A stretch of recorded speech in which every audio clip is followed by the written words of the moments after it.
म चाहिँ Korea soul खन्दे भन्ने ठाउँमा बस्छु। आज मसँगै म बस्ने ठाउँ खन्देमा घुम्न जाम है त। सो हेलो एन्ड नमस्ते everyone, welcome to my another new mini vlog video. म चाहिँ भर्खरै उठेको थिएँ अनि यसो मुखसुख धोएर बाहिरतिर गइदिउँ अनि पछि म बस्ने ठाउँ पनि तपाईहरुलाई देखाइदिउँ भनेर चाहिँ म चाहिँ बाहिरतिर लागेँ। सुरुमा कोरिया आइसकेपछि युनिभर्सिटी जानलाई चाहिँ अर्को बाटो थाहा नभएर यही बाटोबाट जाने गर्थ्यौं हामी चाहिँ। तर प्रब्लम चाहिँ के थियो भने नि कोरियन फुडको गन्धले गरेर चाहिँ पुरै भमिट आउला जस्तो हुन्थ्यो क्या। तर अहिले भने चाहिँ त्यस्तो छैन, पुरै ह्यान्डल गर्न सक्छु। कोरिया आएको 1 वर्ष बढी भइसक्यो तर अहिलेसम्म मलाई खासै त्यस्तो मिठो लाग्दैन कोरियन फुड चाहिँ। यो प्रब्लम चाहिँ मलाई मात्र हो कि तपाईहरुलाई पनि हो, कमेन्ट गरेर भन्नु है त तल। अनि यो चाहिँ रह्यो हाम्रो खन्देको सबवे स्टेसन अनि हामी जानुपर्ने चाहिँ ठ्याक्कै अपोजिट साइडको त्यो बत्ती बलिरहेको ठाउँतिर। अनि जाँदै गर्ने बेलामा के देख्नु परेको यस्तो पुरै लस्कारे कपालहरु आइरहेको थियो।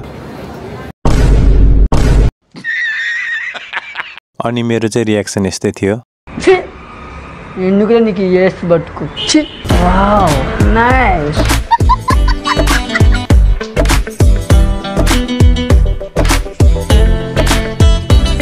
अनि यति विधि मान्छे चाहिँ आज मात्र हैन, यो चाहिँ जहिले हुन्छ है, स्पेशली नाइटमा चाहिँ धेरै मान्छे हुन्छ। अनि मलाई चाहिँ केही सामानहरु पनि किन्नु पर्ने थियो, त भएर म चाहिँ मार्टमा छिर्ने बित्तिकै बिग सेल भनेर लेखिरहेको रहेछ। सस्तै होला नि भनेको त 8480 वon, केको भन्दाखेरि फेरि एउटा बन्दकोपीको। अनि मैले चाहिँ 4 बटा दूध किनेर गए। जाने बेलामा नि त्यही हो, हात समात्दै हिँडिरहेको थियो कोरियन कपल। म भने चाहिँ ब्याग समातेर हिँडिरहेको थिएँ। अनि जाँदा जाँदै कोरियनको कन्सर्ट पनि हेर्न पायो। के बोले भाइ? अब के बोले?